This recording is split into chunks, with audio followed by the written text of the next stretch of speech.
오늘이 또 마침 크리스마스 이브인데 정말로 성탄의 축복과 온기가 온 세상에 가득해야 될 텐데요. 아마 여러분들은 그 속에서도 매우 힘든 과정을 겪고 있다고 생각이 됩니다. 희귀질환자에 대한 치료 보장 문제는 여러분 개인으로서는 참으로 감내하기 어려운 문제일 것입니다. 극도로 소수이기 때문에 또 정부 정책으로 이걸 모두 책임진다고 하는 것도 너무 과도한 지원 아니냐는 반론들도 있고 또 관심도 매우 적기 때문에 지출되는 예산에 비해서 뭐라고 그럴까요? 그냥 경제적 필요성이나 이런 게 사실은 매우 적은 측면이 있습니다. 그러나 사람의 생명은 귀한 것인데 소수라는 이유로 배제되거나 또는 불이익을 입거나 소외되면 안 되겠죠. 참 어려운 문제입니다. 정부로서도 지금까지 상당 정도 희귀질환자들에 대한 정책적 배려를 해왔다고는 보여지는데 아마 여러분 입장에서는 당연히 충분하지 못할 것이고 이 상태에서도 매우 힘들 것으로 생각이 됩니다. 그래서 새로운 정부에서는 우리 희귀질환자들에 대한 치료 지원, 진단 지원 또는 복지 지원 등에 대해서 많은 개선책들을 준비를 하고 있습니다만 아직 시행되지 못한 것들도 있고 또 부족한 것들도 많이 있을 겁니다. 오늘 여러분들의 말씀을 한번 들어보고 또 필요한 조치들이 있으면 추가로 해나가도록 하겠습니다. 우리 의료진 여러분들도 희귀질환 환자들과 가족들 때문에 상당히 많은 고심을 또 고생을 하고 있을 것으로 생각이 됩니다. 여러분들의 헌신에 감사드립니다. 오늘 여러분들 말씀을 좀 많이 들어서 추가적으로 개선할 일들을 좀 개선해보고 우리 희귀난치병 우리 환우들 그리고 그 가족들에게도 성탄의 기쁨이 가득할 수 있기를 바랍니다. 만나서 반갑습니다. 네. 경청하시겠다, 또 개선할 여지가 있는지 살펴보겠다라는 따뜻한 말씀 감사합니다. 그럼 지금부터 희귀질환 환우와 가족분들이 보내주신 내용에 대해서 이야기하는 시간을 잠깐 갖도록 하겠습니다. 여기 빨간 우체통에 환우분들의 희망을 담은 편지가 도착해 있습니다. 네, 어떤 희망들이 도착했을지 정말 궁금한데요. 그럼 저희가 함께 카드를 확인해 보도록 하겠습니다. 제가 첫 번째 카드를 먼저 열어보겠습니다. 네, 두 가지 질문 그리고 건의를 해주셨습니다. 희귀질환 가정의 산정 특례 혜택을 좀 더 많이 받을 수 있게 본인 부담률이 낮춰졌으면 좋겠다라는 질문 하나와 특수 시기가 관리가 필요한 희귀질환 가정에 대한 관심과 지원이 더 확대됐으면 좋겠다라는 건의사항이 있습니다. 네, 이 희망을 보내주신 환우 가족 만나보고 자세한 이야기를 청해 듣고 싶은데요. 사연의 주인공 어디 계실까요? 네, 여기 앞에 계시네요. 마이크 전달 부탁드립니다. 안녕하세요, 대통령님. 저는 혈당을 만들지 못하는 희귀질환 당원병을 앓고 있는 7살 아이 아빠 배준호입니다. 매번 크리스마스는 제가 선물을 챙기는 입장인데 오늘 큰 선물을 주신 것 같아서 너무 감격스럽고 감사합니다. 저는 저희 질환보다 대부분 사람들이 잘 모르는 희귀질환 가족들의 삶에 대해 좀 말씀드리겠습니다.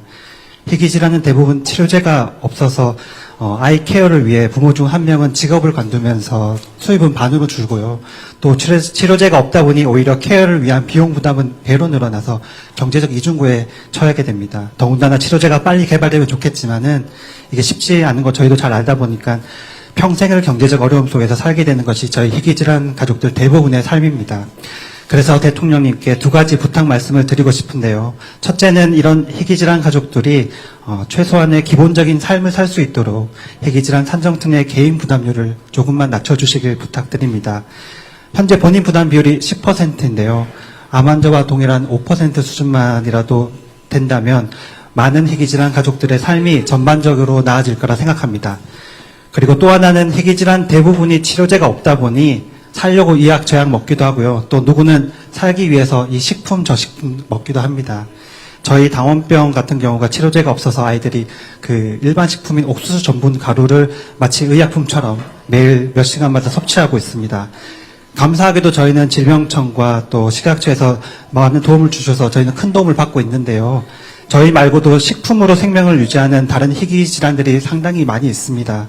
의약품이 아닌 특수시기로 살아가는 희귀 질환자들도 소외되지 않도록 이들에 대한 관심과 지원 확대 꼭 부탁 말씀드립니다. 그리고 끝으로 대통령님, 저희가 선물도 저도 준비를 했습니다. 저희 당원병 희망 쿠키인데요. 저희 질환은 혈당 이슈로 인해서 탄수화물 섭취가 제한되다 보니까요. 보통 아이들이 좋아하는 라면, 죄송합니다. 라면, 짜장면, 탕수육, 햄버거 이런 걸 대부분 잘 먹질 못해요. 그래서 엄마들이 탄수화물이 적으면서도 맛있는 아이들이 좋아할 만한 음식들을 매 끼니마다 고민하고 개발하는 삶을 삽니다. 이 쿠키도 그렇게 탄생된 쿠키라서 저희는 희망 쿠키라고 이제 이야기를 하는데요. 그래서 올 한해 대통령님과 여기 계신 모든 분들 덕분에 저희 희귀 질환이 정말 큰 관심 받아서 정말 감사하고 또 고생 많이 하신 만큼 저희 희망 쿠키 오늘 제가 50개 가져왔거든요. 예, 요거 여기 모두 나눠 드시면서 내년에도 저희 희귀 질환 가족분 물론 모든 국민들이 더 큰 희망을 품을 수 있도록 꼭 계속 부탁드리겠습니다. 고맙습니다. 산정 특례 부담 감소 내용 하나와 그리고 특수시기 지원 확대에 대한 이야기 그리고 따뜻한 희망 쿠키 말씀 주셨습니다. 혹시 복지부와 질병청에서 먼저 답변해 줄 수 있으면 부탁드립니다. 네, 안녕하십니까. 보건복지부 장관 정은경입니다.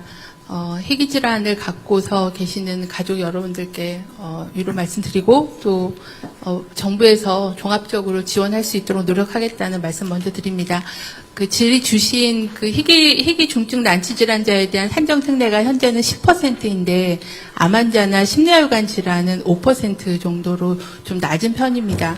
그래서 이제 국정과제에도 이미 희귀 질환자에 대한 본인 부담금을 낮추겠다라는 그런 내용이 들어가 있어서 저희가 세부 이행 방안을 만들고 있습니다. 그래서 재정 추계를 좀 해서 한꺼번에 5%로 할 건지 아니면 단계적으로 어떻게 할 건지에 대한 세부 방안을 만들고 있고요. 그 방안이 만들어지면은 또 희귀질환 연합회나 이런 데 통해서 의견 수렴하고 추진 계획 발표 드리고 상의 드리도록 그렇게 하겠습니다. 네, 안녕하세요. 질병관리청장 임승관입니다. 그 가족께서 말씀 주셨던 그런 당원병 하나에 대한 특수 옥수수 전분, 장기 지속형 이런 옥수수 전분의 도입에 있어서는 사실 제일 중요했고 또 귀했던 일이 한우 단체와 우리 행정기관이 직접적으로 소통하면서 그런 일들을 이루었다는 것이 가장 의미가 있었던 것 같습니다. 어머님들이 아버님들이 아이들에게 그런 저혈당이 오지 않게 하기 위해서 새벽에 한 번, 두 번 일어나서 시기를 이렇게 좀 섭취시켜야 됐다는 얘기도 사실 아이 3명을 키운 아빠인 저도 처음 알았고 그런 부분들에 대해서 굉장히 깊이 공감이 되었습니다. 그래서 이런 일들이 이런 행정기관과 환우단체와 직접적인 그런 소통을 더욱 완화를 하면서 더 필요한 부분들도 찾고 또 우선순위가 무엇인지도 발견하고 이럴 수 있는 기회가 될 거라고 믿어 의심치 않습니다. 그리고 저희 이번 정부 들어서 새로 이제 발족한 기구 중에 이런 희귀질환 지원 정책협의회라는 기구가 올해 새로 발족을 했고 저희 청이 운영을 하면서 1차 회의도 개최를 했는데 그 안에서도 이제 이런 특수식 관련해서는 여러 산업계 의견도 듣고 환우단체분들의 어떤 의견도 좀 들어서 연구도 하고 또 그 사업으로 이어질 수 있도록 최선을 다하겠습니다. 지금 그 증상 환우 나이 들어서도 똑같을 거 아닙니까? 대한민국에 몇 명 정도 있어요? 현재 저희가 정확한 추산은 아니지만 200명 정도. 200명. 네. 전 세계적으로 하더라도 수만 명에 불과한 거고. 알겠습니다. 감사합니다. 네, 두 번째 소식도 네, 뽑아주시죠. 두 번째 카드 한번 네. 넘어가 보겠습니다. 두 번째 질문은 희귀질환 환아의 치료와 관리에 필요한 의약 외품이 급여화되기를 하면서 말줄임표를 해주셨습니다. 아직 급여화가 안 된 부분이 있어서 어렵다는 말씀으로 이해됩니다. 또 하나는 희귀질환 장애 아동의 재활치료도 지원을 받고 희귀질환 가정에도 안전한 임신과 출산을 위한 지원이 확대되기를 소원합니다라는 질문이 있습니다. 네, 사연의 주인공 한번, 네, 이쪽에 계시네요.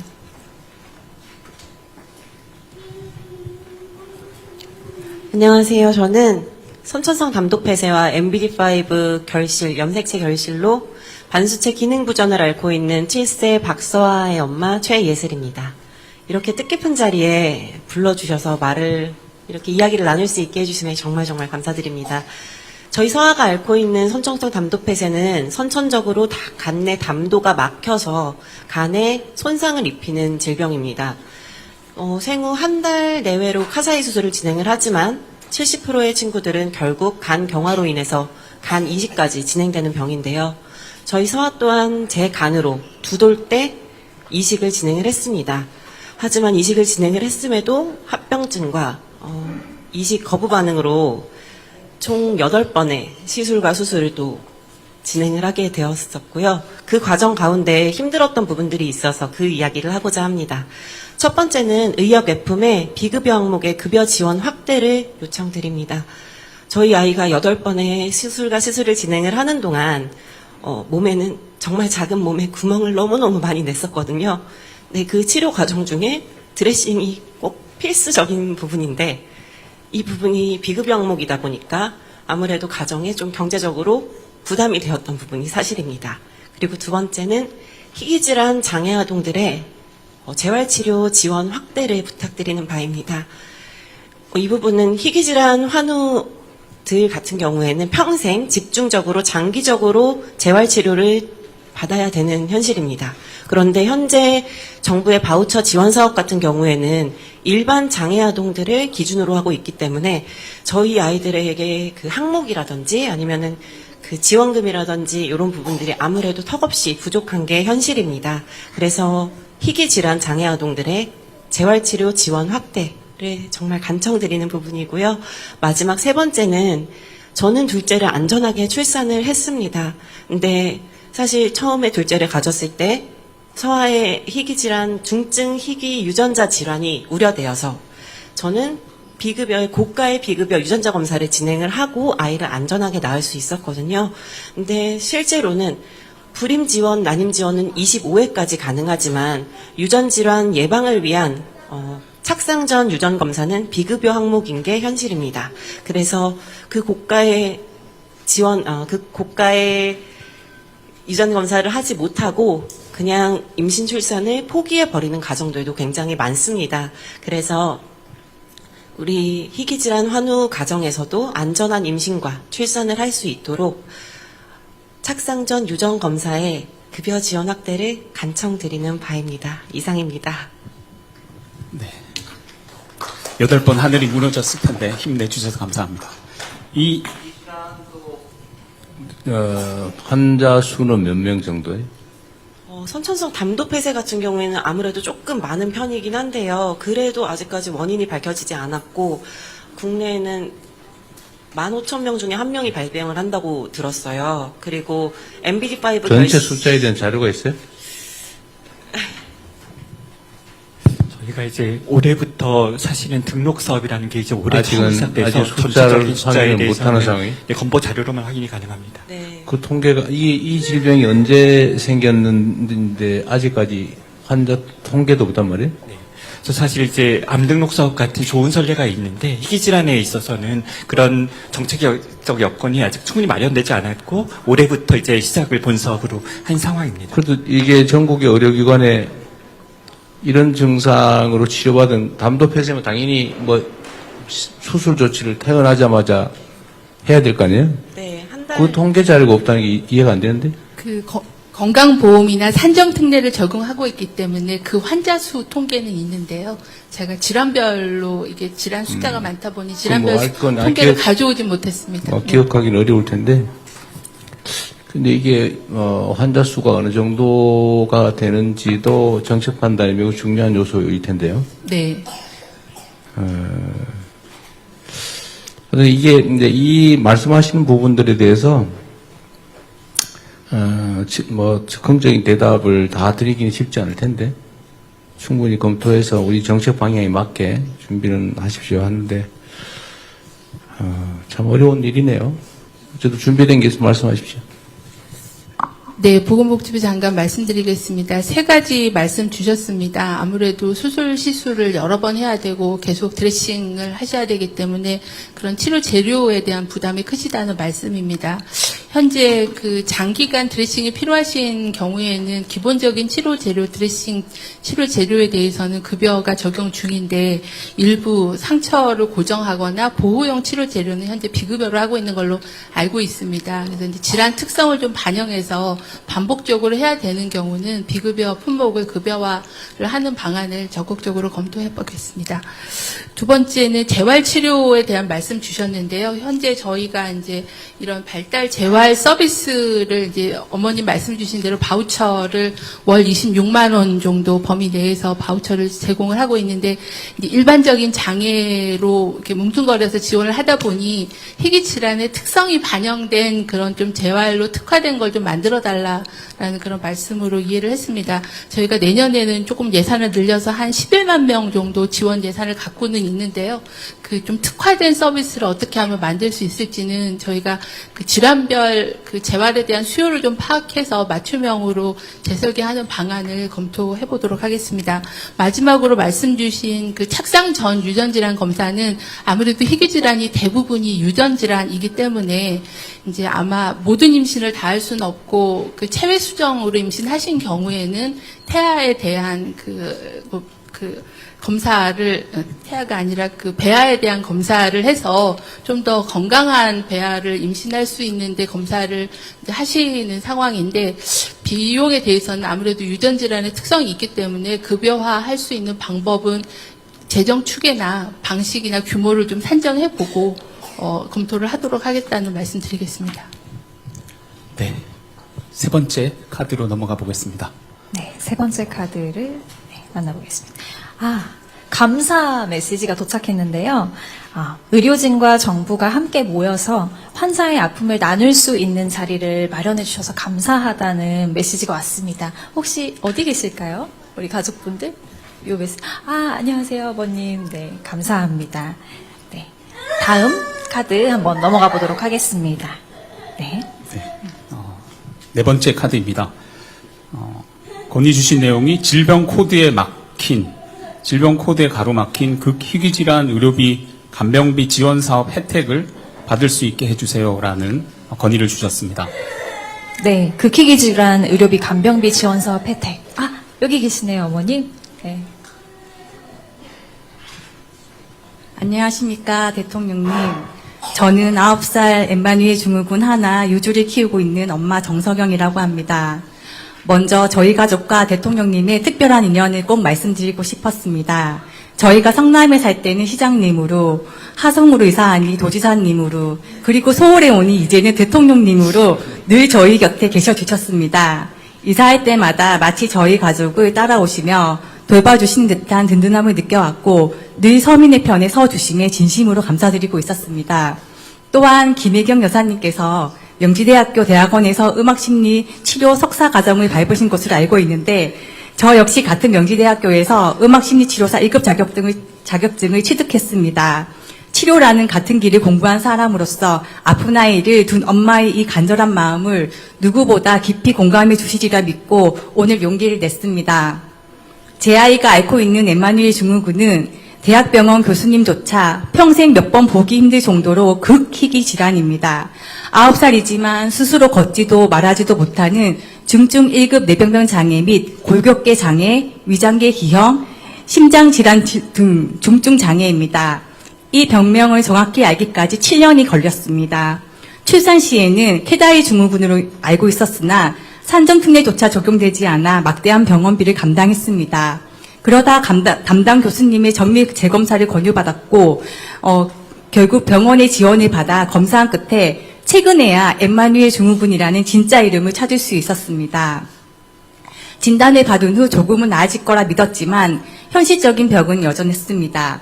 현재 정부에서 중증 뇌병변 장애 아동들에게 매달 30만 원의 강변비를 지원하는 제도가 있는데 100여 개의 특정 질환 코드에 한정되어 운영되다 보니 제 아이처럼 그 목록에 포함되지 못한 극희귀 질환 아이들은 지원 대상에서 제외되고 있습니다. 아이는 분명 국가가 인정한 희귀 질환자이자 중증 장애인임에도 불구하고 행정적인 분류 체계의 한계 때문에 실질적인 도움을 받지 못하는 안타까운 상황입니다. 대통령님, 희귀질환 지원 체계가 현재의 질환 코드 중심에서 환자의 실제 중증도와 간병의 필요성을 포괄할 수 있는 방향으로 조금 더 유연하게 확장되기를 소망합니다. 100여 개의 코드를 넘어 제 아이처럼 사각지대에 놓인 희귀 질환 환자들도 제도 안에서 따뜻한 보호를 받을 수 있도록 지원 대상을 늘려주세요. 대통령님께서 늘 강조하셨던 억울함 없는 세상이 저희 희귀 질환 가족들에게도 닿기를 소망합니다. 감사합니다. 이 얘기는 희귀질환 종류를 미리 정해놓고 거기에 하지 않으면 일단은 안 되다가 이걸 희귀질환으로 다시 인정받는 절차가 필요한 모양이죠? 네. 질병관리청장이 조금 설명드리겠습니다. 저희가 이제 의료비, 건강보험이나 본인부담 의료비를 제외하고 뭐 간병비라거나 혹은 뭐 의료기기 이런 부분에 대한 지원 사업을 질병청에서 이제 진행을 하고 있습니다. 그래서 이제 저희가 매년 이제 요건에 부합하는 가구에게 지원을 월 30만 원씩 월에 하는데, 이 부분이 이제 장애인 등록이라는 요건이 있고, 그 다음에 희귀질환이, 저희가 한 1,400종 정도 내외 정도가 있거든요. 근데 그 부분들 중에서 현재는 100개의 희귀질환, 뭐 극희귀질환이든 희귀질환이든 100개를 이제 그런 지적 요건을 갖고 있습니다. 근데 이것들을 계속 확대하는 것이, 이제 환우단체든 뭐 저희 청이든 같은 입장인데, 이게 좀 아무래도 예산 편성과 좀 연관이 있는 사안이어서 매년 이제 좀 조정을 하고 있습니다. 확대를 하고 있는데, 그럴 때 이제 저희가 좀 중요한 점은 이제 현실을 잘 아는 거겠죠. 어떤 상황이고 어디가 정말 우선순위가 있고 저희가 이렇게 나름의 기준으로 질환을 선정할 때 어떤 문제들이 있는지에 대해서 잘 알아내는 것이 중요해서 저희가 26년도에는 좀 실태조사를 그런 분야에 대해서 의료비 바깥 분야에 대한 실태조사를 철저하도록 준비하고 있습니다. 네, 답변 감사드립니다.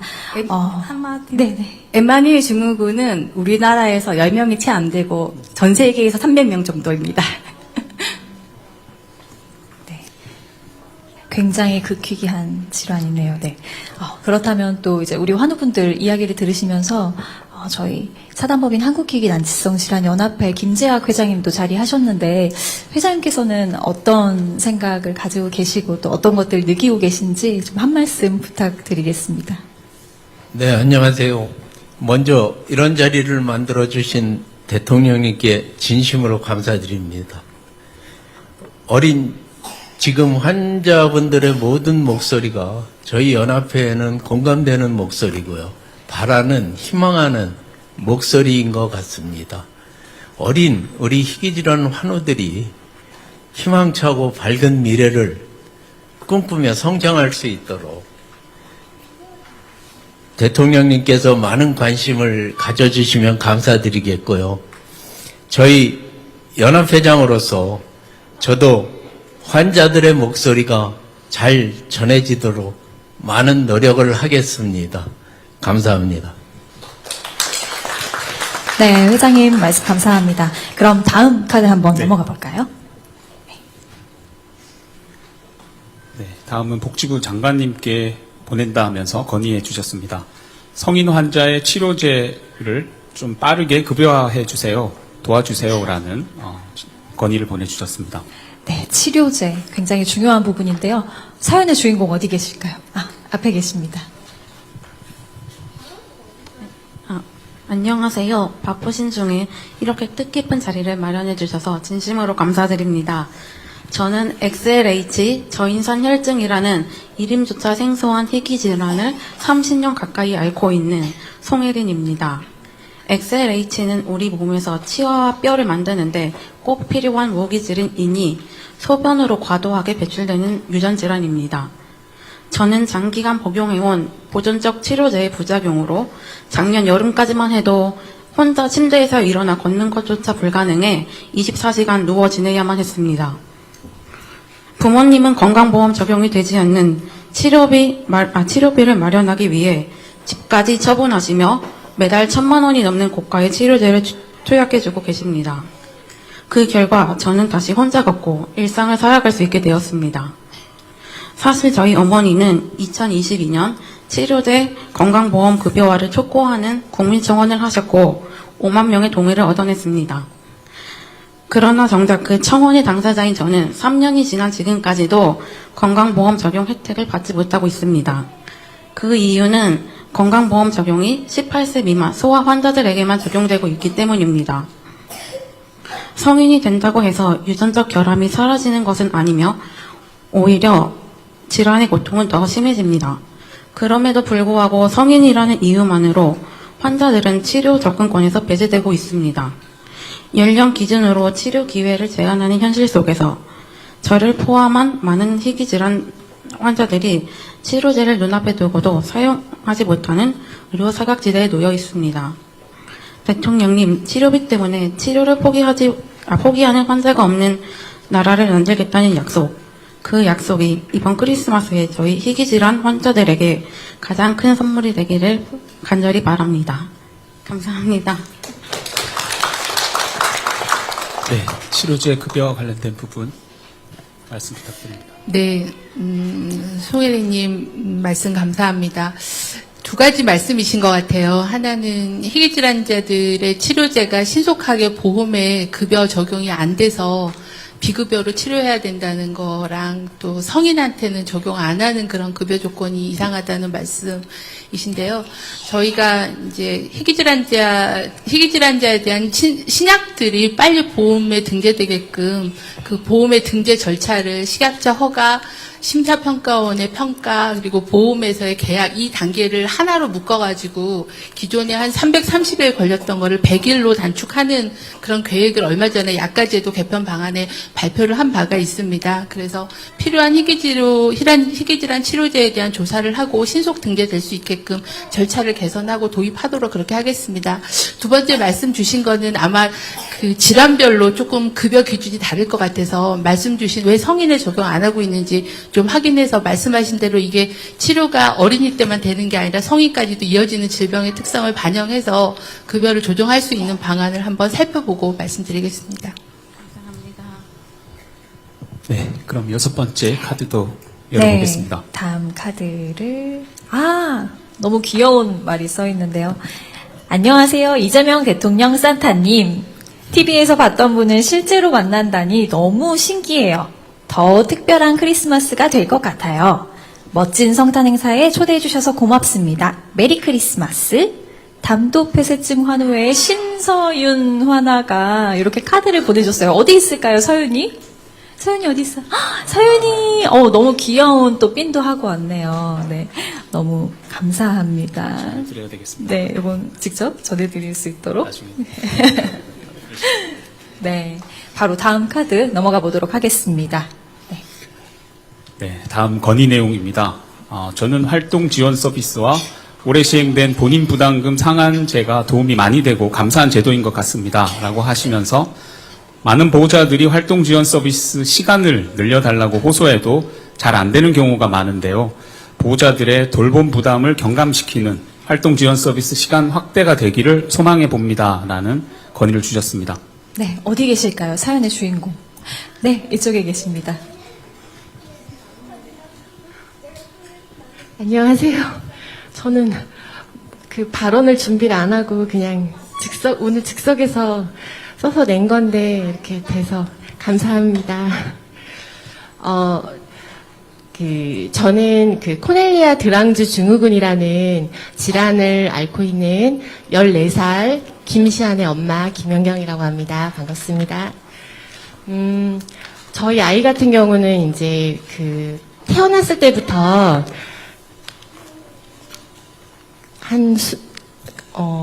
엄청 많은 이제 질환을 갖고 태어났는데 키우다 보니까 거의 24시간 아이를 밀착 케어를 해야 되는 그런 어려움이 되게 많아요. 아이가 이제 눈을 뗄 수가 없고 그러다 보니까 혼자서 이 아이를 감당하기가 너무 어려운데 이 장애인 활동 지원 서비스가 너무 감사한 거예요. 그래서 저희 가족이 정말 이 서비스를 이게 아마 만 7세부터 받을 수 있는 걸로 알고 있는데 그 후로부터 너무 삶이 진짜 행복하게 많이 바뀌었는데 아무래도 이제 이게 그 재원이 한정되다 보니까 조금 더 받고 싶은 마음이 있는데 이제 그 시간이 저뿐만 아니라 많은 분들이 좀 부족하다고 느끼시는 것 같아요. 그래서 장애 엄마들 얘기 많이 들어봐도 눈물로 호소해도 이거는 안 된대요. 아이가 아무리 자신을 뭐 자해를 하고 뭐 굉장히 위험하고 그래도 좀 시간 늘려달라고 아무리 이게 연금보험공단인가 거기서 심사를 저희가 봤는데 아무리 해도 안 된다고 하고 저는 이제 방학 때 조금이라도 좀 더 받고 싶어서 저도 이의 제기도 해보고 막 했는데 안 되더라고요. 그거는 그래서 이번에 한번 소망을 담아서 적어봤습니다. 네. 하루가 아니고요. 저희가 이제 한 달에 몇 시간 이렇게 나오거든요. 그 지원이. 그래서 저는 좀 많이 받고 있는 편이긴 한데, 예, 모든 이제 장애 아이나 이 희귀 질환을 키우시는 분들의 소망을 담아서 적어봤습니다. 예. 네, 어머님 말씀 주신 거는 이제 장애인으로 등록돼 있는 분들에 대한 활동 지원 서비스인데 저희가 한 16개 정도 등급으로 나눠서 장애인의 활동 제약이 어느 정도 있는지를 연금공단에서 조사를 해서 등급을 정하고 등급에 따라서 활동 지원하는 그런 시간이 이렇게 배분이 돼서 그 시간을 이용을 하게 돼서 가장 많이 이용하시는 시간은 제가 지금 정확하지 않은데 한 18시간? 아무튼 굉장히 16등급으로 합니다. 근데 장애인분들께서 그 등급 판정을 좀 더 높게 평가를 해야 된다. 평가 도구가 정확한지 이런 거에 대한 문제 제기를 많이 해주시고 계셔서 저희가 그 장애인 그 전문가와 장애인 단체하고 TF를 만들어서 장애인 활동 조사하는 거를 어떻게 개편할 건가에 대한 논의를 하고 있습니다. 그래서 그런 지적들에 대해서 어떻게 좀 보완할지 방안을 좀 만들어서 정확한 등급 판정이라거나 등급에 맞는 시간에 대한 부분들은 좀 조정하도록 하겠다는 말씀드립니다. 네, 많이 지원 드리지 못해서 송구합니다. 네. 우리 어머니 입장에서 참 답답한 일일 거예요. 근데 어쨌든 국가 행정을 조금 책임지는 입장에서 보면 하여튼 정해진 재원을 가지고 가장 중요하고 가장 급한 데부터 이렇게 집행을 해 나가는데 어쨌든 장애인 활동 지원 서비스 시간을 늘려달라는 민원은 뭐 희귀 환자뿐만이 아니라 장애인 사회 전반의 요구입니다. 요청인데 최대한 늘려보긴 하겠지만 어쨌든 정해진 예산 범위 내에서 해야 되는 것이라서 어쨌든 예산에 가용한 예산을 좀 늘리는 일, 결국 국가 경제 볼륨을 키우는 것. 두 번째는 이제 세수를 사실 우리 선진국 비해서는 조세 부담률이 매우 낮아서 조세 부담률을 전체적으로 우리 사회 구성원들 사이에 협의를 거쳐서 좀 늘려야 됩니다. 지금 우리 조세 부담률이 20% 이하로 떨어져 버린 데도록 선진국이 대개 한 224%. 우리가 지금 17%까지 떨어졌다는데 다시 아마 좀 올라가긴 할 겁니다. 이번에 저희가 이제 조세 감면된 거 이제 원상 복구하고 조금 올라가는데 하여튼 그것도 좀 올려야 되고요. 지출 항목 중에서 불효불급한 곳, 좀 쓸데없이 낭비되거나 특혜적으로 지출되는 부분을 저희가 최대한 좀 골라내는 중인데 그렇게 하면 좀 여력이 생기면 정말 우리 어머니처럼 꼭 필요한 영역에 지출을 조금씩 더 늘려갈 수 있을 거다. 그런 생각을 합니다. 좀 해보고 좀 기다려 주시면 좀 나아지지 않을까 싶네요. 네, 조금만 붙여서 말씀을 좀 드리면 질병관리청이 국가에서 하고 있는 가장 중요한 일은 보건의료 정책의 근거를 이제 바르게 생산해서 이제 정책을 설계할 수 있도록 돕는 일이 저희가 가장 중요한 책무인데 아까 말씀드렸던 실태조사를 이 희귀질환에 대한 실태조사를 1년 단위로 올해부터 하고 있습니다.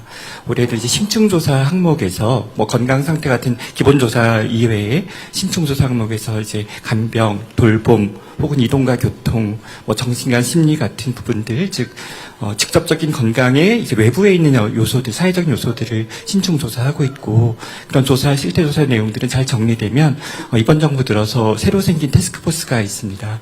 의료 환자 중심의 의료복지 연계 정책 수립을 위한 태스크포스가 TF가 복지부에 설치되어 있거든요. 저희들이 그런 실태 조사 내용들을 잘 정리해서 그 안에서 이제 같이 논의하고 국가 정책으로 반영하도록 쓰겠습니다. 그리고 송혜리님 말씀 주셨던 이런 비급여 같은 부분들도 26년도 실태조사의 제일 중요한 이슈입니다. 그래서 비급여 항목들로 어떤 부분들을 곤란해하시고 고통받고 있는지도 잘 조사해서 정리해서 정부 안에서 아주 진지하게 논의하도록 하겠습니다.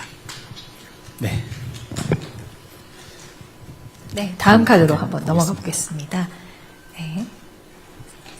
네, 장관님께 보낸 질문 같습니다. 우리 아이가 아픈 곳이 많아서 잘 모르는 사람에게 맡기기가 어렵습니다.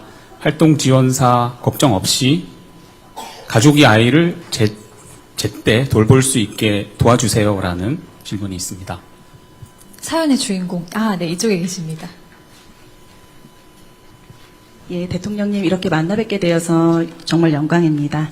저는 펠람 맥더미드라는 극희귀 질환을 가진 이찬우의 엄마 김선명입니다. 저는 오늘 2026년도 11월에 시범사업이 종료 예정인 활동지원사 가족지원 제도를 종료하지 않고 그대로 이어나갈 수 있도록 요청을 드리고자 이 자리에 섰습니다. 죄송합니다.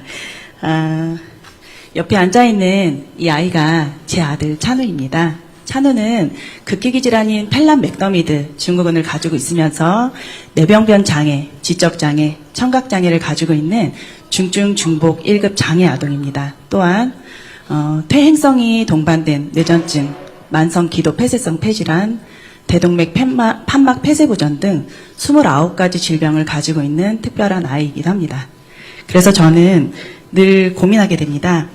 이 아이를 외부 활동지원사에게 맡기는 것이 과연 가장 안전한 선택일까 하는 것입니다. 저희 아이뿐 아니라 많은 희귀난치 아동들은 대부분 하나의 질환만이 아닌 복합적인 질병과 장애를 안고 살아가고 있습니다. 또 부모들은 아이의 안전을 위해서 늘 긴장 속에서 하루를 보냅니다. 그래서 저는 외부 활동 지원사만이 유일한 답이 아닐 수 있다라는 현실을 말씀드리고 싶습니다.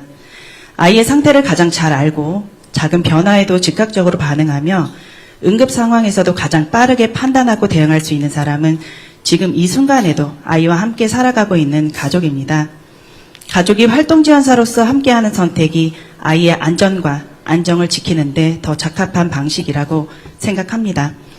대통령님, 중요한 것은 이 아이를 누구나 다 지킬 수 있다라는 것이 아니라 이 아이가 살아가는 동안 얼마나 안정되고 안전하게 삶을 이어갈 수 있느냐라고 생각을 합니다.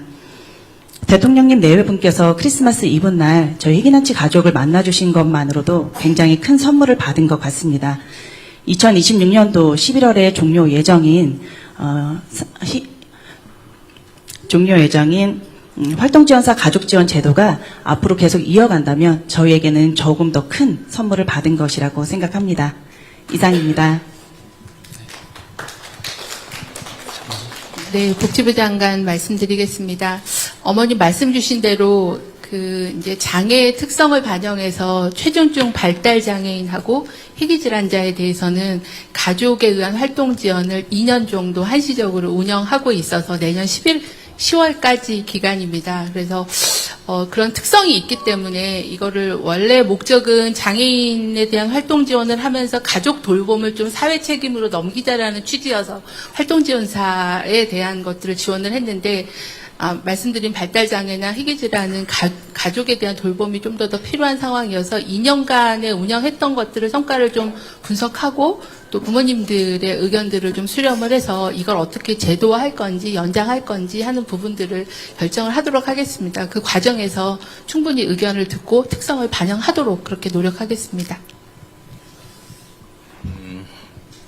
이 문제는 사실 저도 판단이 좀 잘 안 서는 영역이던데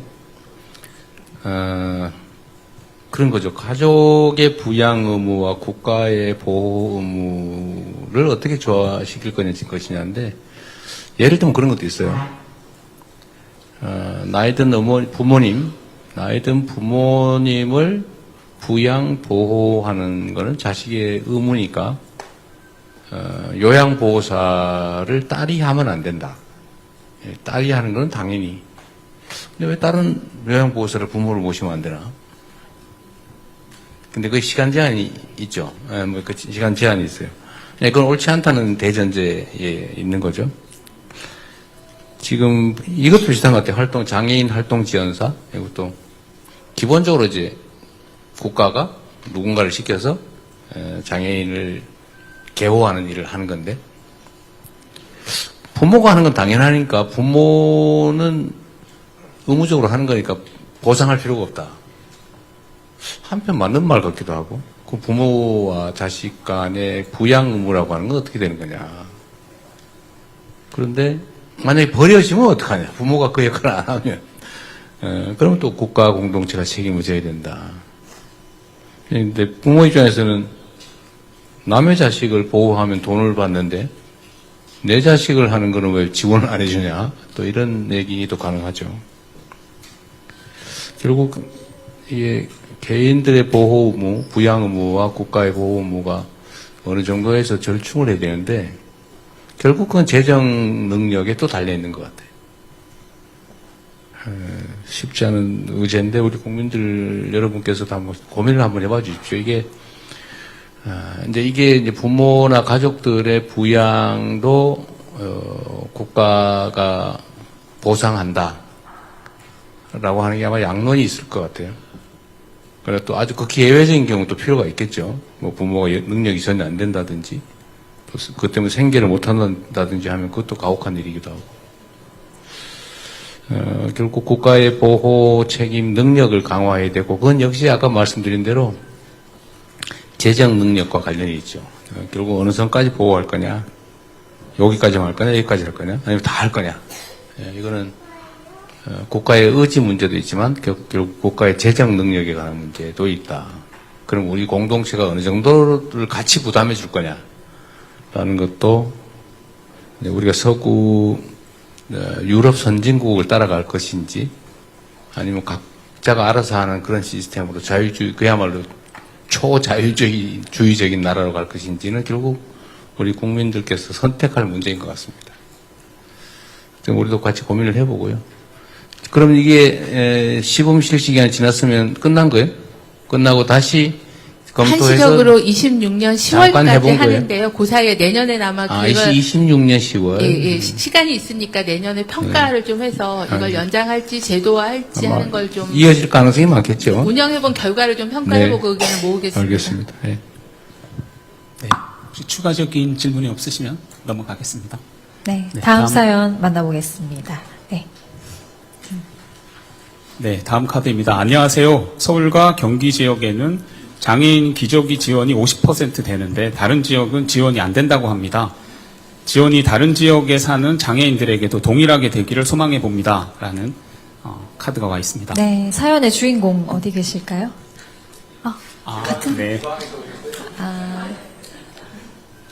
예. 또 제게.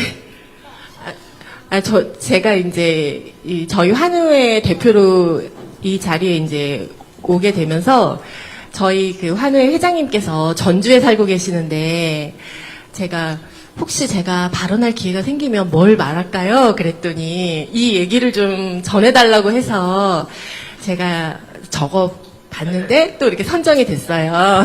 그건 제가 말씀을 드리도록 할게요. 그러니까, 이건 이제 지방자치와 중앙정부의 그 간극 같은 건데, 결국은 이제 서울이나 경기나, 아니, 다른 지역도 있을 거예요.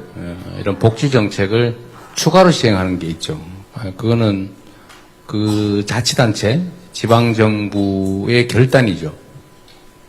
각각의 지방정부, 예를 들면 광역지방정부, 서울, 경기 뭐 이런 것도 있고, 기초지방정부인 구, 시, 군, 시군구도 있는데, 시군구나 아니면 광역시도에서 어떤 추가적인 아니면 그 별도의 새로운 복지 정책을 할 것인지는 그 지역 주민들의 결단이죠.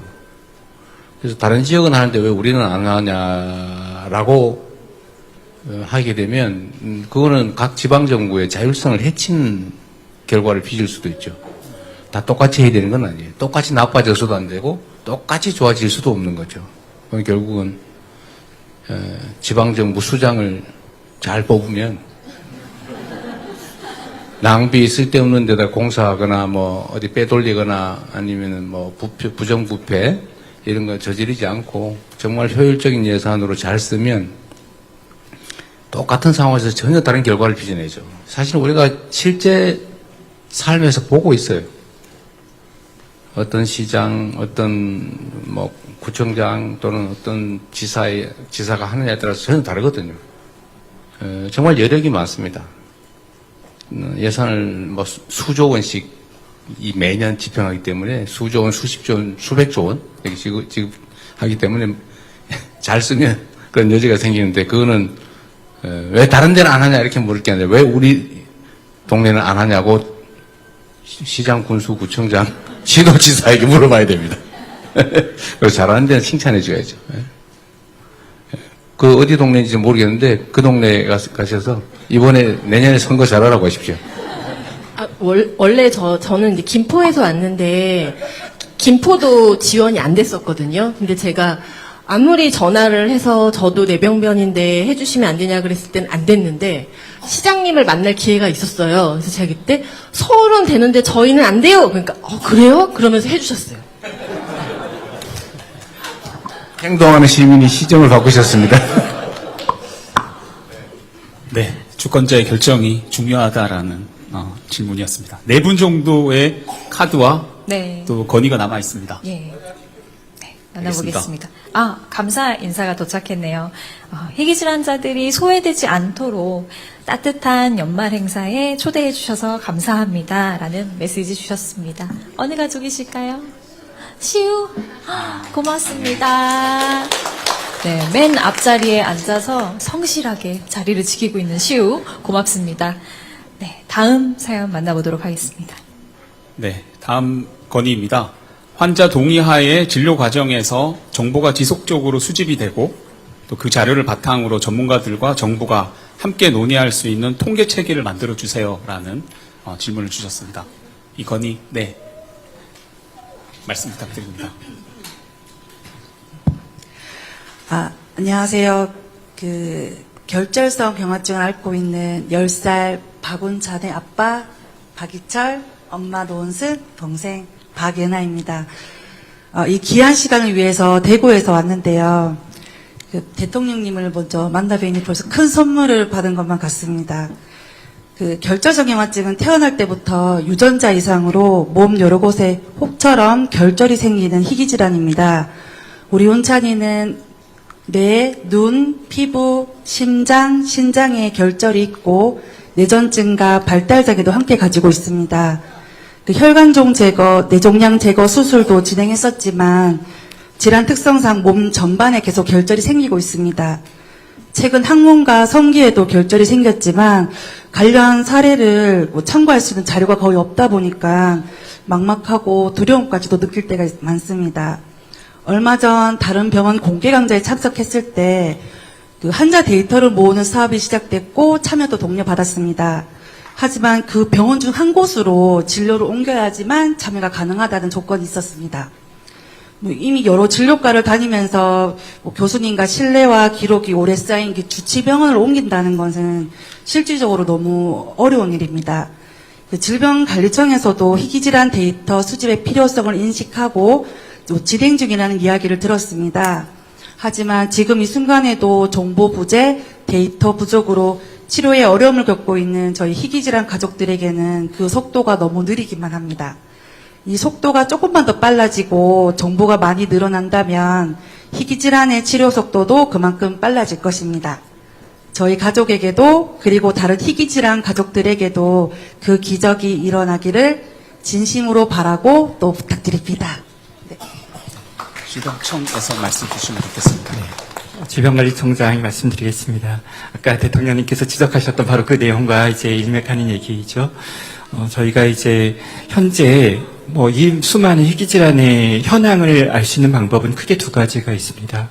하나는 건강보험의 여러 가지 통계를 분석하는 방법이 하나가 있고, 나머지는 이제 대부분 교수님들, 대학병원에 계신 연구자들이 이제 케이스들, 사례들을 모아서 또 연구하고 이런 방식으로 논문을 발표하고 이런 방식이 있죠. 근데 이런 부분들이 다 질병의 전체 현황을 일목요연하게 알기가 어렵고, 또 평균의 함정에 좀 쉽게 빠지게 만들고, 그리고 실제 암 같은 질병이라면 병기라는 개념들이 있잖아요. 그래서 각각의 건강 상태들을 우리가 파악하는 것이 한계가 있을 수밖에 없습니다. 그래서 등록 사업이라는 것이 상당히 절실했고, 국가 암 등록 사업이라는 좋은 선험 사례가 있어서 벤치마크할 수 있는 좋은 선례도 있거든요. 국가의 암 정책이 아주 기반이 되는 튼튼한 토대가 되고 있는데, 좀 저희가 좀 늦었지만 어쨌든 계속 노력해 와서 올해부터 이제 본 사업으로 등록 사업을 시작했고, 현재는 이제 의료기관에서 정확한 데이터를 좀 모아야 되기 때문에 의료기관 기반으로, 전문 의료기관 기반으로 등록 사업을 시작을 했는데, 현재 17개 전문기관이 지정돼 있어서 전체 대상군의 한 47% 정도의 자료를 모을 수 있는 상황입니다. 이건 부족하죠. 그래서 내년에는 상급 종합병원 전체를 좀 확대하려고 하고, 그 이후에는 이제 종합병원까지 확대해 가면서 이 대상을 좀 넓혀 가려고 합니다. 그리고 등록 사업을 통해서 알 수 없는 정보들도 있습니다. 각각의 생활에서 겪는 어떤 어려움들이 있는지, 또 경제적인 여건, 이런 것들은 등록 사업을, 의료기관 기반의 등록 사업은 알 수가 없잖아요. 그래서 제가 알고 있기로 환우단체 안에서도 스스로 자료를 만들고 생성하는 노력들을 하고 있다는 것을 듣고 되게 감명 깊었는데, 그런 자료들을 또 잘 활용할 수 있도록 긴밀하게 협력하고 상의하겠습니다. 네. 네, 답변이 되셨는지 감사합니다. 모르겠습니다. 네, 다음 카드는 네, 이예준 하나 보호자분께서 보내주셨습니다. 네. 이건 감사 인사와 감사 인사 함께 있습니다. 또 건의가 있으신 분인데요. 아이들이 밝은 세상을 볼 수 있게 크리스마스를 선물해 주셔서 감사합니다. 밝은 세상을 볼 수 있게가 포인트인 것 같은데요. 우리 예준이네 어디 있을까요? 네.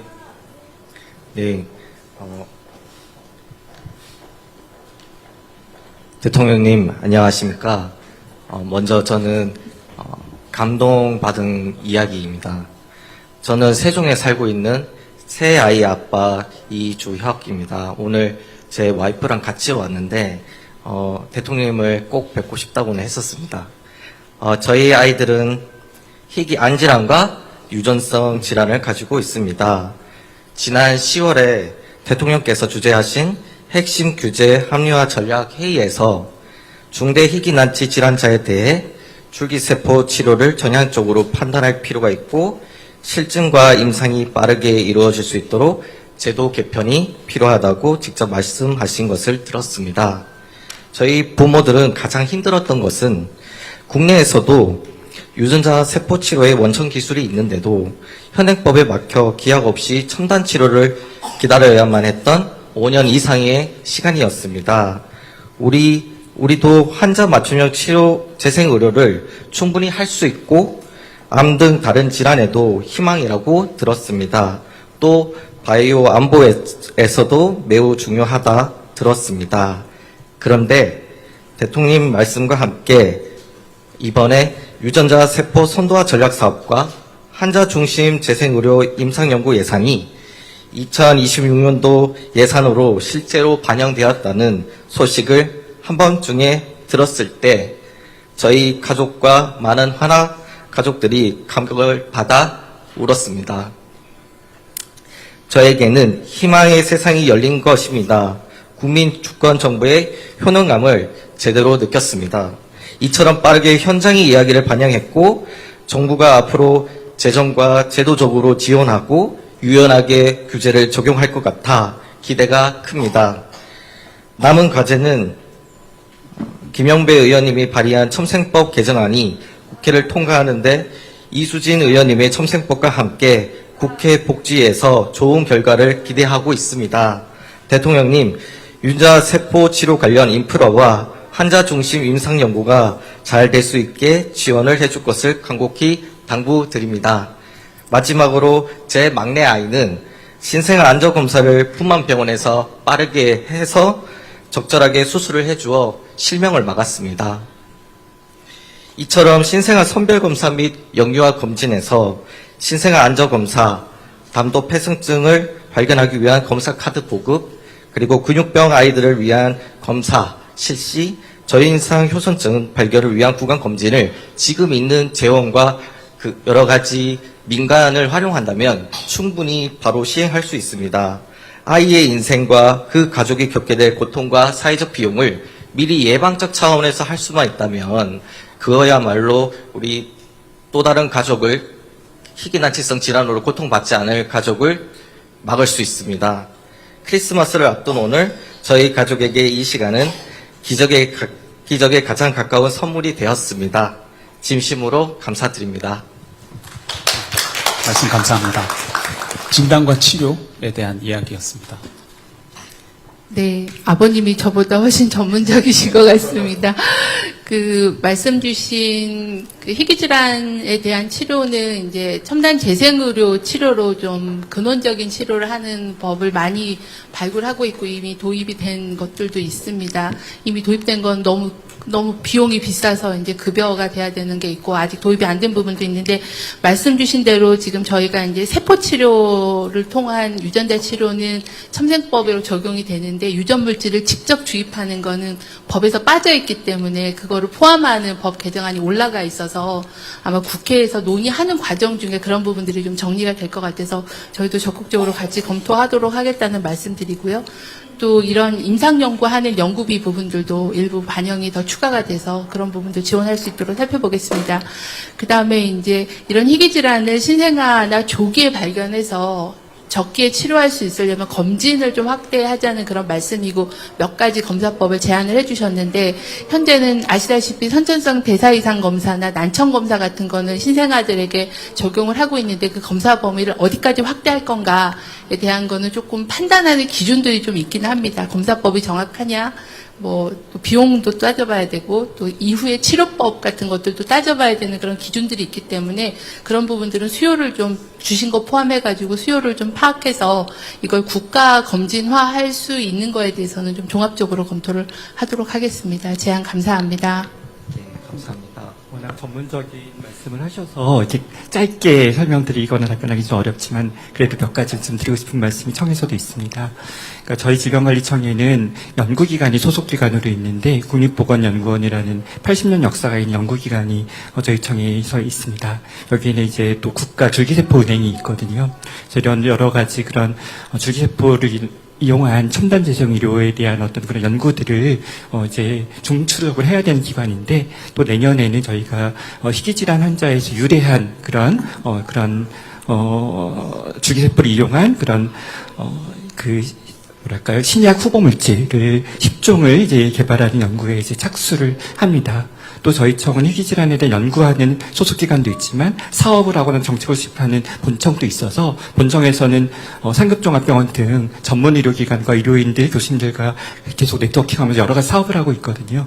이 둘을 이제 연계할 수 있는 어떤 그런 포지션을 갖고 있기 때문에 그런 노력들을 저희가 더 열심히 성실히 수행하겠습니다. 그리고 신생아 집중치료실에 계신 의료진들의 고민으로부터 시작됐던 일인데 신생아 집중치료실에서 이제 갓 태어난 어린 아이들이 굉장히 위험한 상황에 있는데 그 원인을 모르는 경우들이 많이 있잖아요. 그래서 그렇게 신생아 집중치료실과 연계해서 유전자 전장 유전자 분석을 하고 거기서 진단명을 밝혀내고 치료를 빨리 도입해서 과거에는 몇 주 걸리던 것들을 일주일 이내에 진단명을 의사가 알게 하는 이런 사업들도 저희 국립보건연구원에서 하고 있는데 예산을 계속 확대해서 대상되는 범위를 넓혀가도록 하겠습니다. 네. 그러면 마지막 카드입니다. 네, 드디어 마지막 카드가 제 손 안에 있는데요. 희귀질환자의 정책을 잘 총괄해 주시고 또 희귀질환 맞춤형 복지 향상을 시켜달라는 메시지가 왔습니다. 마지막 사연의 주인공 앞에 계시네요.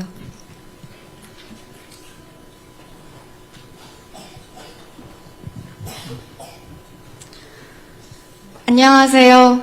저는 열성 이영양형 선천성 수포성 표피방위증 환자 권세론입니다. 2003년생이고 고려대학교 행정학과 2학번입니다. 작년 이맘때에는 여의도에서 응원봉을 들고 찬바람에 맞서며 대통령님과 함께 했는데요. 1년 만에 이렇게 따뜻하고 쾌적한 자리에서 다시 뵙게 될 줄은 정말 몰랐습니다. 오늘부로 산타를 다시 믿어야 할 것 같습니다. 저와 같은 A형의 환자 대부분은 사춘기를 넘기지 못하고 세상을 떠나거나 중증 장애를 안고 살아갑니다. 그래서 우리는 남아있는 환우들을 생존자라 부릅니다. 같은 질환의 환우들 뿐만 아니라 여기 계신 다른 질환을 가진 환우와 이 자리에 함께하지 못한 모든 희귀질환자 가족들은 모두 다음엔 내 아이가 아닐까 하는 불안함으로 하루하루를 살아내고 있는 생존자들입니다. 저는 생존자 중에서도 정말 선택받은 케이스라고 생각하며 살아왔습니다. 모든 부모님들이 자녀에게 지극정성을 쏟으시겠지만 부모님은 정말 365일 24시간 저와 함께 하셨습니다. 어머니는 피부 드레싱과 특수 시기 그리고 밤새 가려움에 시달리는 저를 케어하시느라 한 번도 통잠을 주무신 적이 없습니다. 아버지는 학교와 병원 등 모든 외출의 수행기사를 하느라 수차례 이직과 전직을 하실 수밖에 없었습니다. 저는 사교육을 받아본 적도 없습니다. 모든 어린이집과 학원 등에서 늘 거부당했기에 학습 또한 부모님의 몫이었습니다. 희귀질환자지만 장애인은 아니라는 이유로 초등학교 입학부터 고등학교 졸업까지 매년 학교 측과 교육청에 항의와 읍소를 하는 일도 역시 온전히 부모님의 몫이었습니다. 3개월 전만 하더라도 저는 행정고시를 준비하고 있었지만 지금은 내일을 기약할 수 없는 상황입니다. 지속적이고 반복적인 입안의 상처가 결국 암으로 발병했기 때문입니다. 오늘도 이 시간 이후 이곳 중입자치료센터에서 치료가 예정되어 있습니다. 대통령님의 워딩을 그대로 빌리자면 저희 가족의 삶 어디에도 국가는 없었습니다. 대통령님께 여쭙고 싶습니다. 대통령님께서는 희귀질환자이면서 장애인이 되지 않기 위해 안간힘을 쓰고 있는 시민, 장애인이면서 동시에 희귀질환을 가진 시민의 삶을 돌보기 위해 어떤 복지정책을 펼치실 계획인지 말씀해 주시면 감사하겠습니다.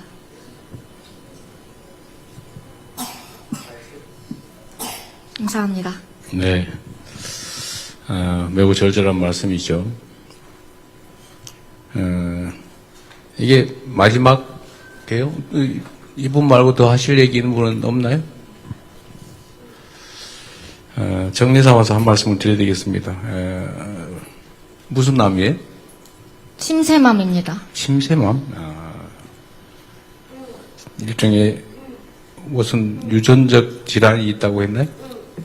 수포성 표피박리증입니다. 피부질환입니다. 피부질환인데 그거와 침샘암이 또 관계가 있어요?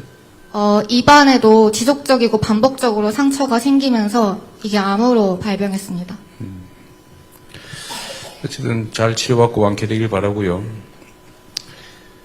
우리 사회에 어려움을 겪는 사람들은 다양한 방면에서 참 많죠. 예를 들면 질환도 있겠고, 삶의 조건 또는 뭐 노동 조건, 뭐 온갖 어려운 환경들이 다 있습니다. 우리 권세돈 대학생 혼자만 그렇다는 생각은 하지 마시기 바랍니다. 우리 사회에는 종류는 다르지만 또 느끼는 고통의 강도는 또 다를 수 있지만 어려움을 겪는 사람들이 참으로 많습니다. 그리고 그에 대해서는 본인들 또는 가족들의 노력도 필요하죠. 그 상황을 이겨내기 위한 또 개인적인 노력을 통해서 이겨낼 수도 있지만 개인적 노력만으로는 또 이겨낼 수 없는 것들도 많이 있습니다. 개인이 극복하기 어려운 또는 개인이 극복할 수 없는 그런 어려움들을 이겨낼 수 있도록 함께 노력하게 하는 게 우리 국가 공동체고 또 그렇게 하기 위해서 우리 권세돈 학생도 세금도 열심히 내잖아요. 권세돈 학생. 음료수 사 먹으면서도 세금 내고 과자 사 먹으면서도 세금 내고 그래서 우리 공동체 모두의 문제를 함께 해결하기 위해서 또 노력하는 영역이 있기 때문에 정부가 할 수 있는 그런 역할들도 더 많이 찾아서 더 많이 노력하겠다는 말씀을 드립니다. 너 어떡할래? 이렇게 물어보니까 갑자기 제가 숨이 콱 막혔어요. 주어진 짧은 시간이고 저한테 주어진 고난도 제한적이긴 하지만 모두가 절망하지 않고 또 희망을 안고 함께 살아갈 수 있는 세상을 또 함께 만들어갈 수 있도록 최선을 다하겠습니다. 우리 권세로운 학생도 꼭 완치되고 건강한 삶을 영위할 수 있기를 바랍니다. 감사합니다. 네. 제가 드릴 말씀은 다 드렸는데 제가 보기엔 써내지 않은 할 얘기도 좀 있을 것 같은데 다 하셨어요? 혹시 현장에서 더 하셔도 상관없습니다. 건의하시고 싶은 분 있으면 손 들어 주십시오. 경청할 준비가 그렇게 되어 하십시오. 계신 것 같습니다. 네네.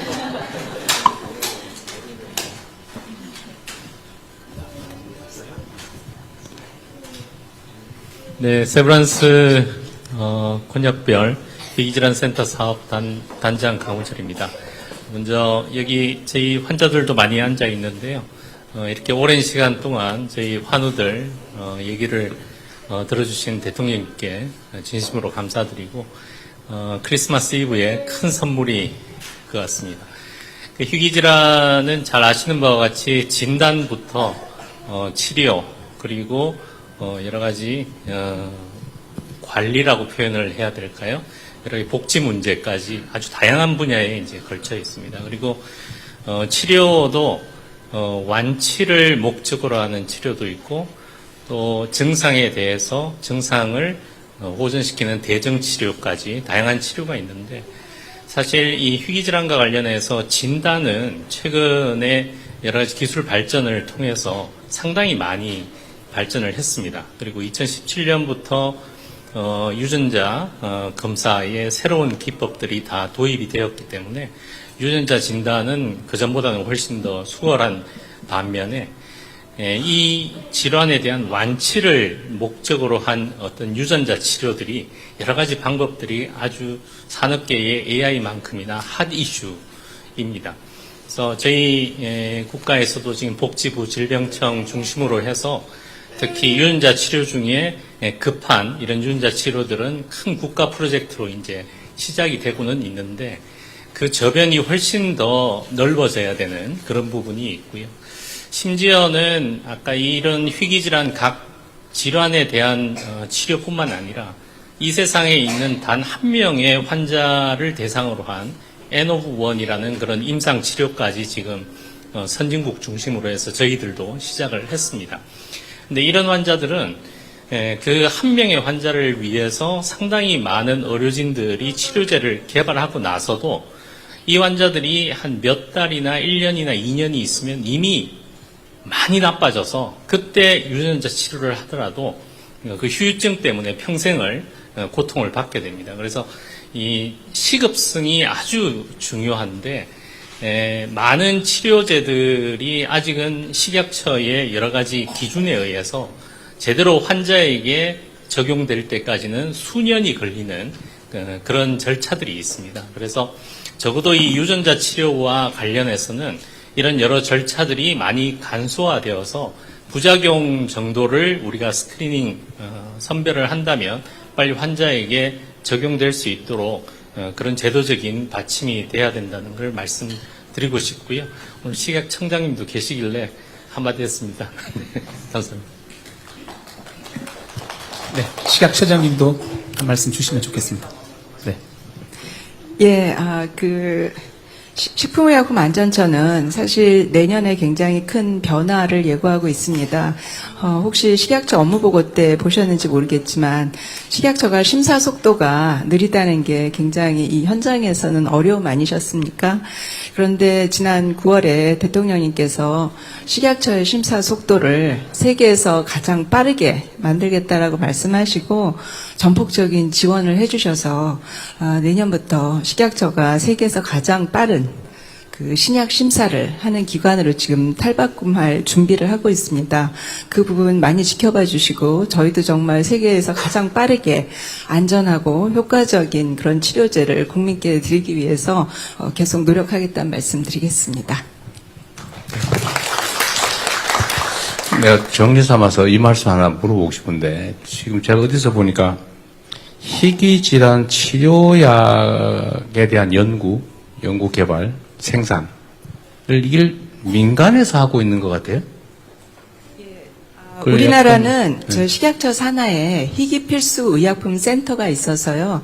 이 희귀 질환 아마 모든 분들이 아마 희귀 필수 의약품 센터에서 의약품을 긴급 도입 형태로 또는 자가 치료용 형태로 공급을 받으시는 그런 지금 연구개발 생산을 민간 연구기관이 아니고 식약처에서 하고 있다는 거예요? 연구 개발은 아마 복지부에서 하실 거지만 그러니까 외국에서 희귀 의약품 치료제가 굉장히 많기 때문에 그런 치료제를 다 외국에서 공급하는 건 이제 식약처에서 하고 있습니다. 희귀 필수 의약품 센터에서. 제가, 그건 뭐 나중에 우리끼리 할 얘기긴 한데, 그때 당시에 제가 들어보니까, 1인당 들어가는 연간 그 치료약 금액이 뭐 거의 1억에 육박하고 이런 경우도 많이 있더라고요. 질환별로 굉장히 다양하고 그 이상도 많습니다. 그래서 이게 한 명에게 연간 그때 보니까 1억 가까이 되고 이럴 경우에 뭔가 다른 수를 내야지. 예를 들면 민간에 계속 맡겨놓으면 뭐 그것만 해도 꽤 괜찮은 수익 사업이 될 수가 있어서 공공적 통제를 좀 해야 되지 않나 하는 생각이 좀 들긴 하던데요. 지금 이제 식약처에서 희귀 질환 그 치료제를 긴급 도입을 하는 게 95품목이 있고 95품목을 14,000건을 이제 1년에 하는데요.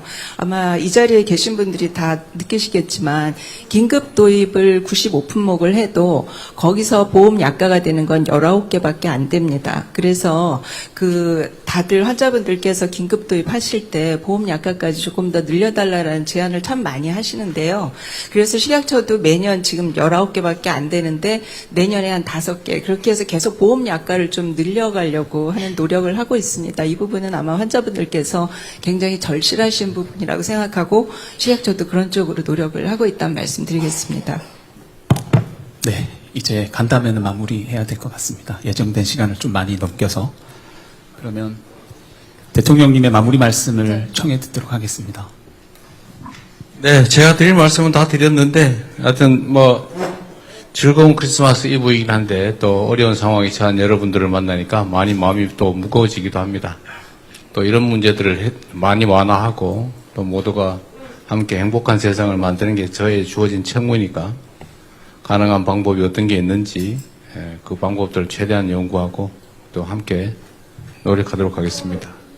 너무 힘들어하지 마시고 행복한 크리스마스 연말연시 맞으시기 바랍니다. 반갑습니다. 고맙습니다. 네, 희귀질환 극복의 길에 대통령님께서 고민하고 경청하고 또 같이 협업하면서 알아보겠다는 말씀 잘 들었습니다. 대통령님의 오늘의 동행이 환우분들에게 좋은 등불이 되고 또 더 나아가 횃불이 될 것이라고 믿습니다. 그러면 이것으로 현장 소통 간담회는 마치도록 하겠습니다. 기자단 분들께서는 퇴장해 주시면 좋겠습니다.